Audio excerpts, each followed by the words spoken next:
All right. Hey, everybody. What's going on? This is David Kurz with the Take Action Podcast. Today we have episode 207 going live. This is an amazing opportunity for you to tune in right now and listen to the shit we're about to bring to the table. Look, normally we've got great guests on the show. We've got great opportunities for you to learn something, to walk away with something. We always try to bring you something massively tangible when it comes to our show, the Take Action Podcast, because our podcast is designed to give you things you can walk away from and take action and put into your business and make it happen.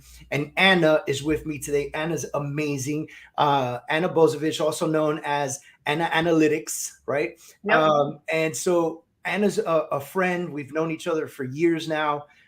She's an amazing industry leader and the most smartest, intellectual, analytical person I know when it comes to the market. And so today we're going to have an amazing conversation on the market because I know every one of you is getting this massive information out there, right?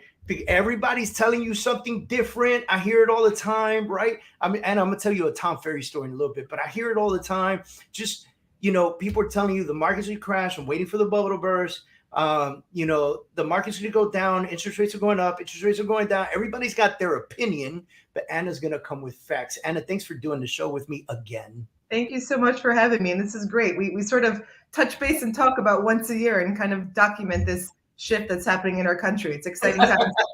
It's an exciting time. And look, I think the conversation consistently shifts, which is pretty amazing, as it should, right? I mean, I don't think that there's any market in which year after year after year you're going to see the same exact thing. There's always going to be a shift.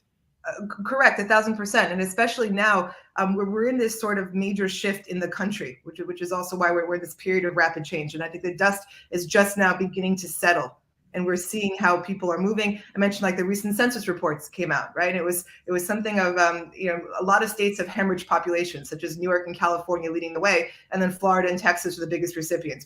We have 12 states that have lost substantial population this past year, and there's kind of like a great talent migration, pandemic migration that's going on now that's driving a lot of what we're seeing in the market. So let's talk about that for a minute, because you and I, we are specifically in Miami. Some people watching the show may be in California, they may be in New York, they may be in Virginia. They're all over the world, and thankfully, knock on wood, we have a decent audience. And Miami has become a massive epicenter unlike it's ever been before. Why is that?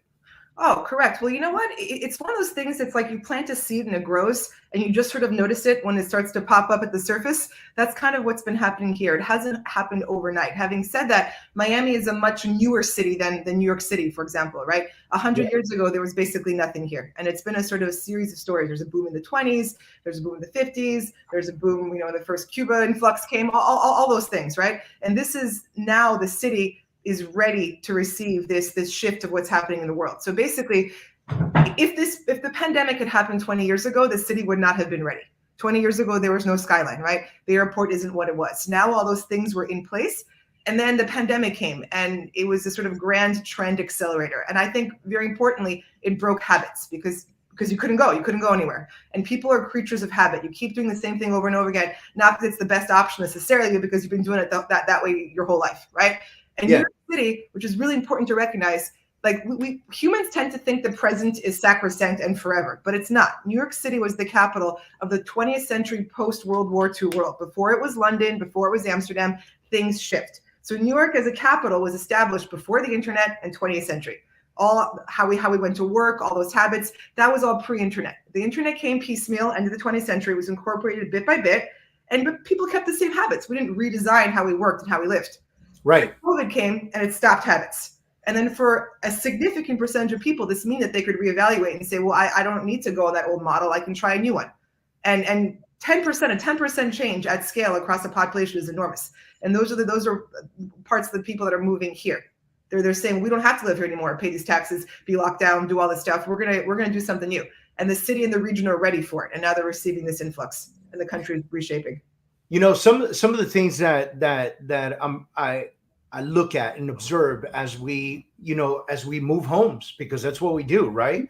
And as we're moving to homes and you start to evaluate the type of people, everybody always points fingers and says, it's because all the out of towners are coming in, but that's not the only reason, right? There's a lot of local homeowners, local Miami folks that have changed their lifestyle, just like you said, Anna. And so, for instance, I just told you I just bought a house, right? And my new house has an office. Like that was in my brain a necessity for me to say yes to a house. Why? Because I now work from home more than I do anywhere else. But you could argue that it could have been like that for me no matter what, because I'm in real estate, right? But what about the guy that works for DOD that works from home? Or the lady that works for, I don't know, Macy's corporate that works from home? Or all these different corporations have realized this eye-awakening situation that happened with COVID. They realized we don't need all this office space. Exactly. Right? We can downsize this and send people home. And then people say, I could be anywhere. Yep. Exactly. Exactly. And anywhere from Tulum to Canada. Yeah. You know what I mean? Because I've got friends in both locations that work here in the United States, you know, that have running businesses here in the United States. And they, a buddy, one of my good friends lives in Tulum. And how cool is that? It's awesome. Think of the flexibility that people have now. It's much, and it's become acceptable. Like I read something recently, it was a LinkedIn stat of the number of new job postings by category, and the number of new postings that are advertised as fully remote and hybrid are the majority. Right. So let me ask you a question. Miami's there's a then and now, and you mentioned something very important. If the pandemic had happened 20 years ago, same government's in place, because we have to understand that government plays a part in what happens to these markets, right? So same government in place 20 years ago, where would people go? I mean, we would still get some just for given the same governments, right? People would still move for perceptions of freedom and lower taxes, but it wouldn't be as great of an influx. It would be just a different reality. We didn't have the culture. We didn't have the housing product either. We didn't have it. We weren't as attractive. We didn't already have an initial base of tech here that already was. Now it's boom, but it was already a thing. It started to come the last 10 years.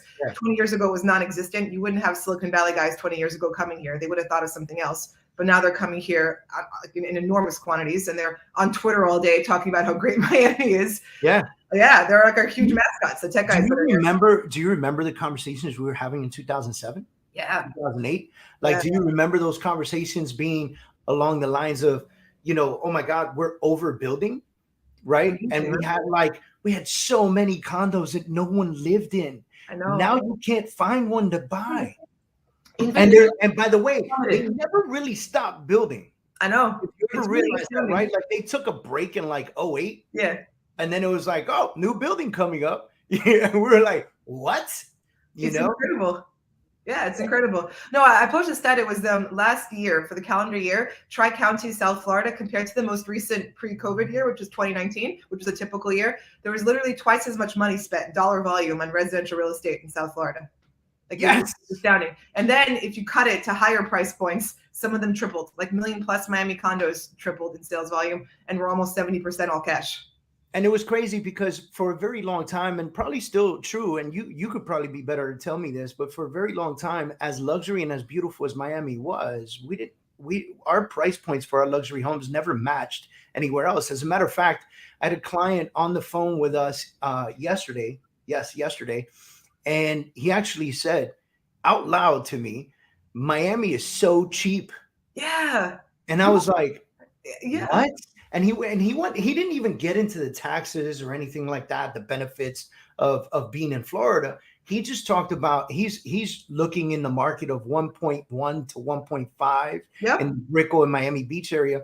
And he's looking what you can get in Miami for 1.5 versus what you can get for 1.5 in New York, LA, Chicago, right? Yep. It's astounding. And I'm glad you mentioned that, because what's important to understand also is that our luxury market, especially the condo market, had previously relied upon the Latin American buyer. That was the pitch. And now it's being fueled very much by domestic buyers. And those domestic buyers are coming from what I call feeder jurisdictions, where they are used to higher prices.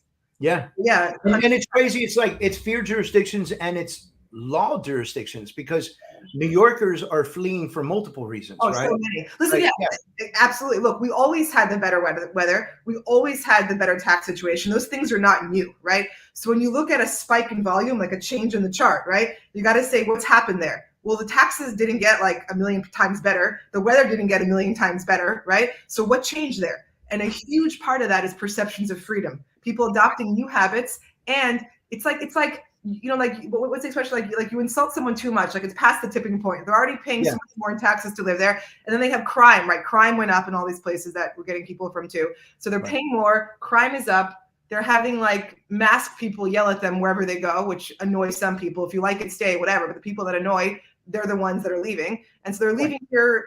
That's the new element. Look, I'm unregistered independent, so it's not a political statement, but the pattern is clear. 10 of the 12 states that lost population in the last census report were blue states with high taxes and high lockdowns. Yes, and that's why I bring up New York specifically, because we are receiving a lot of people from New York. And when you look at, you know, like you just said, the taxes were always the same, right? We always had a better tax situation. We always had a better weather situation. I mean, it was just more beautiful here, period, in the story. I'm born and raised New York. Trust me when I tell you, I'm never going back, right? No. Right? No, you but when our governor stood on the stage and said what he said about COVID and we became much freer, people saw that freedom and they're like, oh my goodness, I need to get the heck up out of here. You know, and like you said, if you like it, stay. No, absolutely. For those that don't, they're fleeing. They're correct. And then it turns on so many other switches though, because now a company owner, somebody with a staff says, hey, we are moving our company, right, to Florida. If you want to stay in New York, no problem, work from home. But we're moving to Florida, and then they start to realize how much they save in taxes, what a better position they're in. You know, just life in general is that quality of life. It's healthier. Quality of life. You know, and I remember, you know, back in the day, I would sit in the front of my boat with my laptop, and I would like, you know, be working from my boat, and I would take that picture, you know, the picture I'm talking about, where you like get your legs in the computer and the background of the ocean, and the view, right? And then you post on there in the middle of December. Hope all my friends and family in New York are having a great day as me, you know? And so, like you said, like, you know, the insults, it's fine. We get to the tipping point, right? But now people are like, dude, I need to come down there. How can I get down there? Right. And then it becomes a momentum cycle. Let's talk about what we're seeing for the future. Because again, there's a lot of what we call in Marine Corps scuttlebutt, right? Where people they're talking. Nobody has any fucking idea what they're saying, right? And so when they're doing this, right, they're spreading so much negative rumors. There's a lot of negative rumors out there, right? And we just had a conversation. We were joking about it. I said, I just bought a house. And then I made the joke, maybe it probably wasn't the right time to buy. And you said, well, I mean, maybe it was, right? And so, you know, it's impossible to predict the future, but numbers are numbers and stats are stats in the story, right? So 6 months from now, a year from now, let's talk to me about the condo market. Talk to me about what Miami Beach looks like. Talk to me about, you know, the single family market, because the single family market's insanity. I'm talking about open house, 40, 50 people outside, offers $40,000, $50,000 over appraised value. It's insanity. So where are we at 6 months from now? Where are we at a year from now? Listen, it's Looney Tunes. I just pulled up, think on my website, I publish like the annual stats and analytics.maybe you can find it, but I just pulled up January. I'm going to put that out now. And January single family homes below $1 million, Miami-Dade County, inventory was down 59% versus pre-COVID. And volume is up 44%. So that's supply, demand. Right. What's your website, Anna? Oh, analytics.miami. And I'm going to put this up for everybody to see, so that way we get. Yeah, they can just download the reports for free. No registration. Just download them. I have the annual ones up there. There's a City of Miami one and a Tri-County one that has data on Miami-Dade, Broward, and Palm Beach counties. It's at analytics.miami. Yep. Ah, there she is. All right. But the numbers are like staggering. Look at those charts, and it's just what. Yeah, and so first of all, I'm going to put it in the comment feed because I want everybody to just be able to click it. And I'll show it to everybody here on the page. But I think it's super important that everybody realize what's happening in the world today. Because right now, right, we are in just this weird situation and it's dominative. I mean, it's dominating at a very high level. And so, oh, so if you scroll down, you're going to see the reports. Okay. So scroll down on the screenshot. There you go. And there they are. So the one on the left is the South Florida, the Tri-County, and the one on the right was specific to Miami, the city of Miami, just as a snapshot. That's awesome. So guys, I encourage you guys to come in here. Dollar spent at all-time high, 77.5 billion was spent in South Florida in 2021. That's an extra 38 billion compared to the same time period in 2019. While dollars spent rose 96%, property sold rose 28%. The surge in spending is fueled by $1 million plus properties as capital relocates to the region. Let's talk about that for a minute. Let's talk about capital relocating to the region. Let's talk about inflation a little bit. What are your thoughts on that? So one, capital relocating to the region. So the reality is that the people who can relocate because they can work remotely or already have money or something like this tend to be people who make more money. That's just the pattern. They have more leverage, they're more mobile, tech people, et cetera. And so we're getting that type of person who's moving because they can and as a lifestyle choice. That's what's happening here. And then as far as capital relocating, we have businesses opening up headquarters here all the time. It's in the news all the time. We're perceived as business friendly and freedom friendly. And that's seen in the numbers. So the biggest percentage increases are in the million plus. It's kind of staggering. So there was a article that came out. Now I can't remember the exact numbers, but there was something that came out that said there was a project that was going to be coming up with an enormous amount of office space. Mm-hmm. Mm-hmm. And so why, in a market like this, right? Yeah. Why are we building another 400 square feet of office space? Or 400,000 square feet, I should say. Our footprint for offices is actually very small compared to more established cities, even on a per capita basis. And that actually is kind of to our benefit going into this because it's very expensive. It's prohibitively expensive in the vast majority of cases to retrofit a building, right? And so now people have changed, like even to make windows open is horribly expensive. And that's how buildings were built office buildings were built in the 20th century. So now we have new work models that are emerging. And people will always go to an office. It's not going to be the same way it was before, but there is a need for meeting places for whatever it is, right? So now we as a city, as a region, have an opportunity to build ground up for the post-COVID world. So it's actually to our advantage that we had the small footprint coming in. And so the announcement of that is to that, and then also to acknowledge that population and business are moving here. We're going to need it. We need it now. Yeah. I mean, I just looked at it and I was like, with the idea and the thought process of so many people working from home, right? And so many people using that space. Do you imagine that a lot of this office space is going to be free flow workspaces or shareable workspaces? Because I know that's getting massively popular. And so for the same amount of people that love to work from home, there's an equal amount of people that don't want to be home all day, right? And there's an even another equal amount of people that they're like, dude, I can't be home and work with two kids screaming in the background, the dog barking at everyone that passes. You gotta get a house. Yeah, exactly. You got to get out the house, Yeah. Let me tell you, reality will emerge. I love working from home. I do not miss sitting in traffic. Okay, tell you that right now. But I'll be honest with you.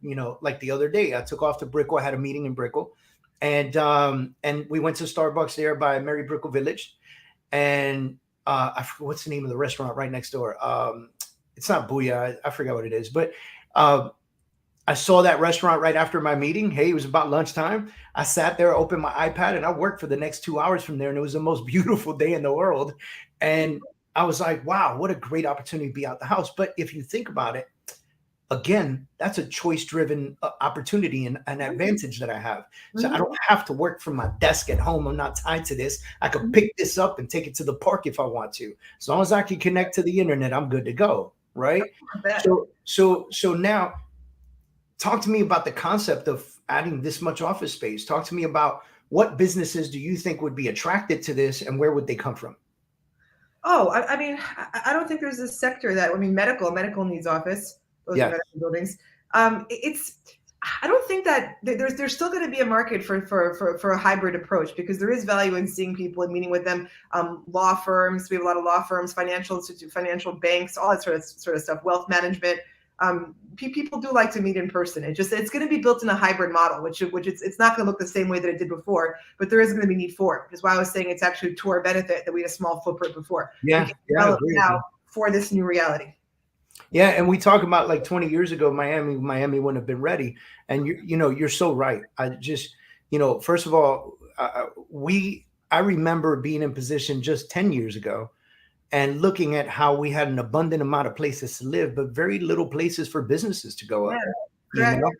And we live in an incredible city. And I'm sorry for everybody out there that doesn't live in Miami. I'm not apologizing to you guys. I'm just saying, sorry to make you feel so bad right now, but we live in a very unique city. Our city really is built by entrepreneurship. Yep. And the majority of businesses that you run into here, restaurants, businesses, stores, are mom and pop shops. Even if they're super successful selling $1,000 steaks, they're still a single owned, non-franchise, personal business, right? And we have that sort of uniqueness. And now we might look at this supreme opportunity for big business, way big business, to start coming into Miami and making a footprint, right? That's true. That perception change has already happened. And so momentum is a real thing. That changes our market completely. That creates a market that is not going to go down in price, right? No matter what the interest rate does. I agree. Interest rates have been low for a long time. That spike is not caused by a new low in interest rates. The same thing. It's not caused by the weather getting better. All that stuff was there before. It's caused by something else. It's caused by this shift that's happening in the country. And things change very quickly. Like people think it has to stay the same. Like in 1960, Detroit had the highest per capita income in the country. Wow. No longer. No, Detroit's a ghost town right now. Things change. Look, it's like every 80, 100 years, the world reshifts. And so much of what we consider normal was established in the 20th century before the internet. It's as simple as that. Do you think that 10 years from now, because I look at New York City and I had a very intellectual conversation with some folks from up there, and they're looking at New York City, let's say like Manhattan, right?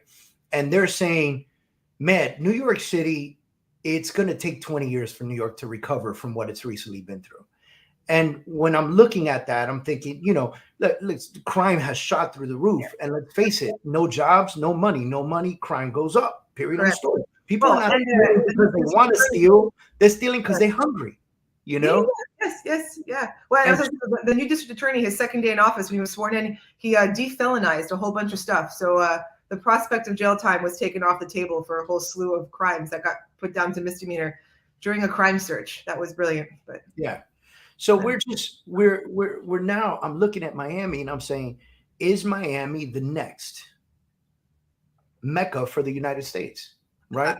I believe so. Right? Yeah. I mean, right now we're on the way up. We've surpassed New York in popularity, in everything you could ever imagine. We've got every country in the world here. We're a melting pot as well. We've got every restaurant. You want to eat Indian today? Go here. Next door Chinese, next door American, like whatever you want, it's available here, right? And so why not be in Miami? Like what would be a fault to living down south? I honestly don't know. It's listen, I grew up in New York City and I love it. I loved it, I should say, but I have no desire to go back. It's so much, it's just nicer here. Life is just nicer. It's healthy. It's great. It's good for your mind. It's good for like whatever sport you want to do. There are groups for it all year round. Cycling, triathlons, this, that, like whatever you want to do. It's out there and it keeps you going all year. So it's hard to move away from that. You don't spend months of the year in a cold, dark place. And now, I don't know. Well, I'll tell you, man, no disrespect to anyone up north. I treat New York like I treat Vegas. I got a 3-day limit, then I got to come back. Exactly. That's it. That's all you get from me. Friends, if they have stuff going on, performances, whatever, my old friends participate. Yeah. I'm like, hey guys. Listen, Anna, I love it, man. I mean, when that plane lands and I step out in New York City, I'm home. And I can feel it all the way down to my bones. I can feel it in my soul, But when I'm in Miami, I'm just happier. It's very simple. My family's better here. I'm here. My business runs better here. I don't have to take the train to go show a unit. That changes everything for me. You know what I mean? Yeah. And it's a game changer. And now we're seeing this. And so I'm hoping that this podcast puts an end to a lot of talk that's out there. What's happening with the market? What's going to happen? And that's why I was sure to mention, no matter what happens with the interest rate, because the interest rate, I promise you right now, hear me out loud and clear, folks. The interest rate can get to 11% if it wants to, and homes will still sell. They're not just going to magically stop selling. People are not going to magically not need four walls and a roof over their head. Correct. Okay. Like homes will still sell at 11% interest rates. So don't freak out when your lender says we're up to 4.2 today, because that's, I mean, give me a break, guys. Like that's not even normal interest rates. Normality would be 6.5, 7. That's a normal homeowner's interest rate. Problem is you guys ain't never seen nothing else but 2.5 and 2.7. Yep. Right. So this is this is a ground wake up call for you guys, man. And stop running around telling people that the interest rates are going to go up, so prices are going to come down, and there's all this. It's just not happening down south. It could be true for other parts of the country. 100% could be true for other parts of the country, but we are in a very unique situation in South Florida. And so if you're planning on coming down here, you better call somebody and start the process, because next year there's this funny TikTok going around that's like, that's not the price today. Today, that's not the price anymore. It's changed. That was yesterday's price. This is today's price, right? And prices are going up all the time. We're seeing supreme examples of people buying a home, living in the home for a year, and walking away with a $200,000 profit. When clients or buyers come up to me and they go, I don't want to pay that much for the house because that person only paid this. I go, well, what's the difference? Who cares what they paid? This is what the market is speaking to you. This is it. And, you know, when you hear the noise, do the homework. So I'm gonna tell you my quick Tom Ferry story because it's great, and then we're gonna jump off. So we did a great event with Tom Ferry, the New You Real Estate Conference. I partnered with New World Title up north, and you know, I don't know if you know, but New World Title opened up in New Jersey. So we did this great event in Passaic, New Jersey, right?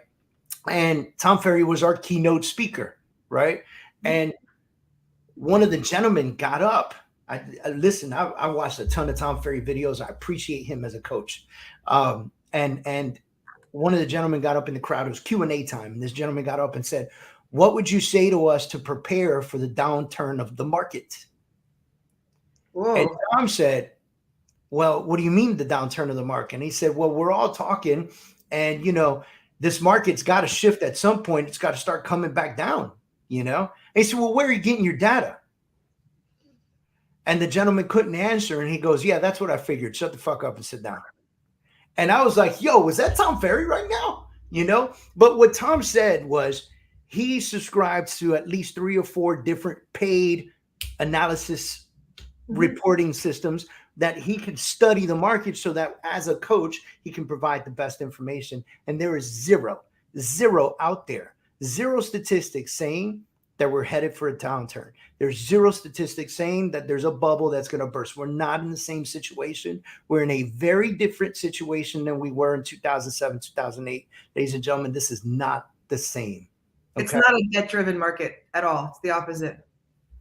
All right, Ana, thanks so much for being on the show. We always come fire, dude. Like, you've got the greatest mind. I love having conversation with you. It's always super enlightening. I always walk away super motivated, even when there's bad news in the analytics. Likewise. But it's always great. And honestly, we should be doing this a lot more. I appreciate you, everyone. Please give Ana a follow. We shared her website with you guys. Make sure that you go to analytics.miami and check her out. Download the report, read it, give her some creds. Go to her social media. Watch her kick some ass on social media. Literally, it's a Taekwondo superstar. Jiu-jitsu. Jiu-jitsu. And she's rocking it out, guys. So thank you very much for doing the show with us. We'll see you guys next week for episode 208, where we're bringing in one of my team players to discuss how they got into the market, why they got into the market, and what's changed since they started in it. Talk to y'all soon.